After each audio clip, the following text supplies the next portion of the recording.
Aidan O'Connor, and I'm candidate for the 102nd Assembly District.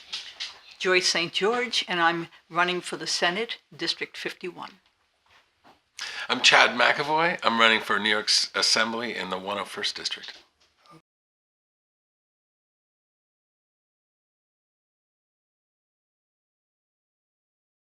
I mean, the biggest thing right now is that the Republican-run Senate of New York State is holding back on several different bills that Democrats have put in that would protect women's reproductive rights, that would codify Roe v. Wade in New York State, that would allow police and school officials, families, to get assistance through the court if they find somebody is a danger to themselves or others and has guns. So there are several different bills that are being held up right now that are vital to New York State and really reflect what's going on nationally.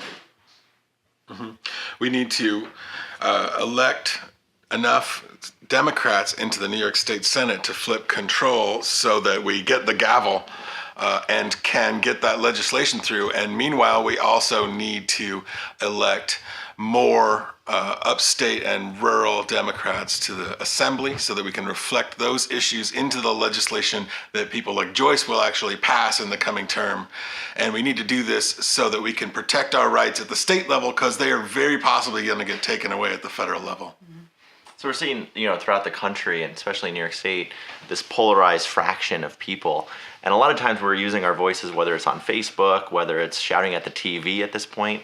The biggest voice you could have is when you go knock on a door for a candidate and have a message for somebody. And I can tell you the three of us have that message about helping other people. And that's the voice. Facebook, TV, that's all echo chambers. The best thing you could do is make sure that you have a voice out knocking on doors for people, writing a postcard to people, and then when the time comes, calling and writing to your state representatives. Yeah. And to Chad's point about getting us all elected, one of the biggest challenges we have right now in Albany is changing a very corrupt culture. Absolutely. A culture that accepts money from lobbyists, that plays with our tax money without our knowledge and our approval, with money that has no accountability. We have a culture in there that needs to be cleaned up. And so you can't just choose a candidate. You have to choose this year, most importantly, you have to choose enough of us so that we can create our own culture, a culture that's constituent-centered and not lobby-centered. Especially in upstate New York, where everyone of every political party feels like we get ignored by the urban power center, but working together as a coalition between the three of us and additional new voices in the majority parties, we can guide that legislation to be what we need to reflect the differences between upstate life and downstate life. I think we all get asked too, right? Like, what are you going to do when you get to Albany to fix it? And I think the biggest thing we could tell people is the first way to make Albany less corrupt is by electing non-corrupt people. And that's the first step. And that's what I always say when I tell people. And we can't do it alone. Just like Joyce said, you've got to have it on every level and as many as humanly possible. The people that are not part of establishment politics, who's not being helped by the party at this moment in time, to have the people who go there and are not part of generational politics and just genuinely want to help other human beings. And we will be beholden to no power structure when we're in there, and we will make the choices that reflect the will of our supporters and our voters and our constituents. And that's really important to understand. We don't come from political backgrounds. Mm-hmm. Aidan does paramedicine. He saves lives. I run a food pantry. Chad has been an environmentalist for many, many moons. Yep, and software guy. And so each one of us comes from a perspective of community-centered work, volunteer work. We have been doing this all along. So the reason that we're all running is because we've been volunteers, because we've seen what's going on in our communities, because we have not felt represented. Mm-hmm. And because we see rural New York being destroyed at this point, we all have stepped up. So we have backgrounds that are community-centered, that are constituent-centered, that really want to focus on people. And it's interesting, we overlap some of our area, and we're certainly on the border of some of our areas. Yep. But we all have the same thing in common. We all think that Albany is broken. We all see the same faces and the same issues that have been around. They're not new. When I talk to my parents about it, they're saying, Aidan, that same problem existed 30 years ago. We're seeing nothing get done, but the same people get reelected in office, and the same party, the people who then say, I control who your jobs are. I vote because it's what my parents did, or culturally what it's supposed to be. We're, I think, really changing that at a grassroots level, and that needs to be out there as much as possible. And part of that is that a lot of our elected officials will come by and give what I consider Band-Aids. So instead of looking at healthcare from a cohesive, congruent way, what they do is they give you money for a roof. So now the hospital has a new roof, but if you go below the roof, what do I always say? People are still paying $60 or $70 for a copay, and if they have to go to the ER, the emergency room, they're going to be paying $2,500 out of their pockets. So what good is a Band-Aid when you've got a significant issue that needs to be solved, and solved now? And I'd add that, we've solved that issue. When we solve that issue in the coming terms by having potentially universal health care insurance applied to all New Yorkers, we need to make sure that we are also in the room telling the people that are writing the legislation, or writing the legislation ourselves in such a way that it reflects the needs of the upstate, small town, rural areas. Like, for example, you can have all the health care insurance you want, but if there, for example, there's 2 counties in my district that don't have maternity wards at all. So you have no option there for those types of services. That's the sort of thing that needs to be written into those laws. And my area just got its first doctor in something like 4 years. So what good is health insurance without a doctor? Right. we have a hospital, but we didn't have a doctor that was a regular doctor in town. So we now have one. But if you need mental health care, you better be driving about an hour and 20 minutes. And that was one way. I've been so fortunate as a flight paramedic. I've literally landed in all 7 counties in the 102nd Assembly District, and we're seeing that in 129,000 people in a single district. There's 2 community hospitals, and we're fortunate for them. But just like Joyce was saying, if you're having a heart attack, if you're having a stroke, if you've been in a trauma situation, you have to rely on travel, and it's not 30 minutes, 45 minutes, sometimes up to an hour.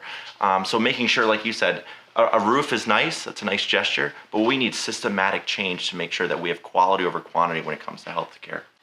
It's like they're talking about the New York Health Act. So people are complaining about that because your taxes will go up.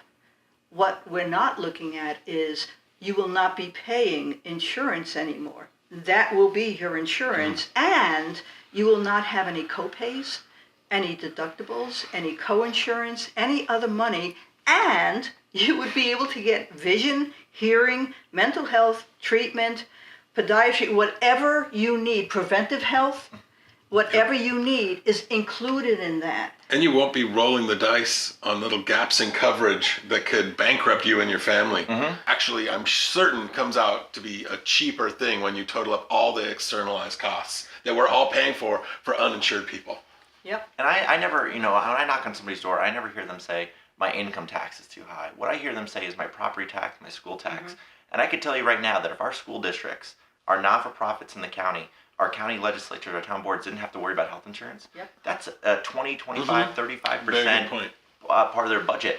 We move that off. Income tax comes from the whole state. This area is not, we're not making all our money off income tax. We have a very low payroll base in these areas. So that would instantaneously decrease your property taxes, your school taxes. And those are the taxes that are really making people have to sell their houses, foreclose on. If we did have this insurance that we're talking about with the New York Health Act, businesses will be attracted to New York because they won't have to pay the significant prices. Could you imagine bringing a company with 200, 300, 400 people and knowing that they have the insurance program that gets them the health care they need while they can concentrate on their business plan? We would have to make sure that rural hospitals stay solvent, because my understanding is that at Medicare pricing, a lot of them alone can't function. But that's a whole nother issue. You'd have to obviously change the value. But I will say, when I was working as a paramedic, you mentioned who has $10,000 for high deductible.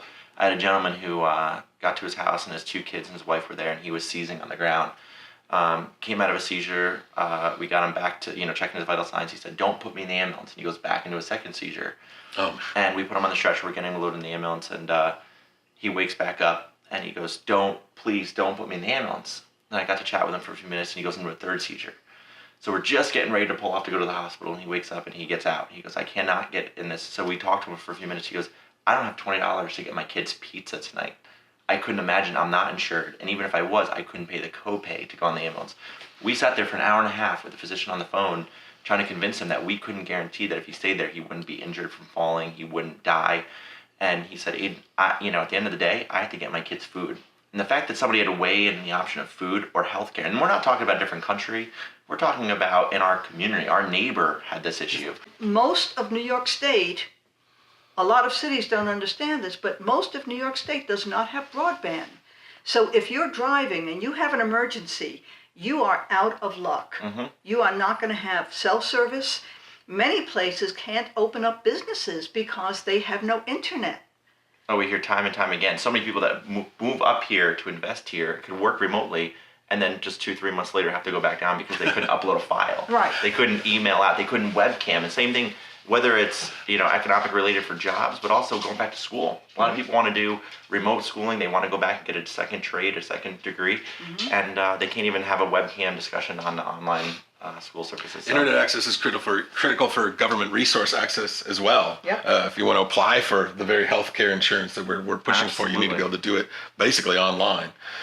So we need to fight for that, and we need to make sure that they understand that all sorts of towns around here do not have cell phone coverage or the internet access we need to have a healthy economy. I talk a lot about you can have downward spirals, negative feedback loops, and positive feedback loops. And you start investing intelligently in things like information infrastructure and physical infrastructure and healthcare, and people get healthier, they get more money, they get more education, it attracts more people to the area that want to put more money into the tax base, and that grows the education and the health, and you start going up. And it's super complex, and there's a million factors going into it, but you can see when a town is spiraling down, right, and you can see when it's spiraling up, and we need to just tune things so we get those positive feedback loops happening in as many places as possible. And it takes a different mindset. So right now, the mindset, at least in the Senate, as I see it, is let's maintain the status quo, keep people quiet, throw some money to farmers, throw some money to the churches, throw some money to whomever to keep them happy, and let me keep getting elected. But the problem is, problems are not getting solved. We have significant issues. Farmers are going under left and right. Dairy farmers cannot make it in this town, in this state anymore. What are we doing? Well, and the hotlines, the fact that they're getting mailers saying they're getting here's a mailers hotline for for suicide. To think, like you just mentioned, what Chad was saying is, there's long-term legislators come and go, right? We're there for 2, 4, 6 years, or at least hopefully only 2, 4, 6 years. The fact that these long-term strategies have never been looked at, and it's at one-on-one families, they're all interconnected. The fact that we don't have infrastructure, the fact that youth don't stay here, the fact that dairy farmers aren't here, the fact that we're unhealthy because of hospitals, they're all interchangeable. But one thing that is in common of all that, it's the same people, the same party that have been up here since I can remember, right? That's the same. So, that right there is a message that I try to explain to neighbors is, what's, the definition of insanity is doing something over and over and over again. And we keep seeing that in government, keep seeing that in party politics. We've got to break that finally. And we complain about it. And I mean, there is so much written about how people do not trust Albany anymore. But in order to gain trust, you have to have different people in there. And you have to have people in there who are willing to do the work and who are not interested in these long-term careers. Correct. I'm not saying that my opponent, my senator, hasn't done anything. But we have huge issues right now. Why? Because they were small issues before. And nobody decided to do anything. They kept that status quo. You can't tax cut your way to prosperity. Right.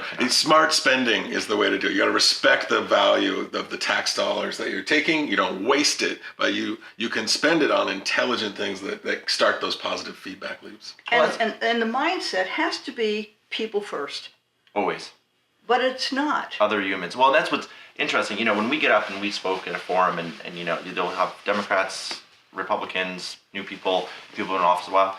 the end result is always we want to have families who are healthy, who are prospering. We want our communities to be the same. The difference is how do we get there? And what you're hearing here is we need to make sure that we have the services that are capable to get those families, to get those people, to get those jobs, to get those businesses that next step. This year, people are looking, they are being more choosy. They are really starting to be aware that when they get to the voting booth, whoever they push the button for, we are then theirs. You know, we represent People, you. not anything else. We represent, and we are beholden to you. Yep. This is why I'm like giving out my cell phone number and saying, call me, let's talk. I want to be responsive. People, this is election matters more than any in years, and people need to show up and turn out and vote, right? Yep. I think it's our biggest ask. Is like so we shared that we're unified on the fact that we're all about people, that we're not getting helped by party politics at the state level. We're a very independent voice. But the biggest thing we need is the people who are on Facebook in that echo chamber, who are commenting on things, that the people who are watching the TV, who are upset. The best thing you could do today is a knock on doors for candidates, to go out and write postcards for candidates, and to make sure that you get a friend, a neighbor, and make sure you vote, because voter turnout this November is going to win or lose all of us. And I can tell you, from somebody who was only 159 votes away. Yes. That so many people came up to me afterwards in the supermarket and said, Aidan, I didn't because I thought you had this, or I'm so sorry, I totally forgot. It's one day, November 6th, and I promise you, and I think that we're all unified in this, that we're going to make sure that we help our neighbors and help our communities to the best of our capabilities.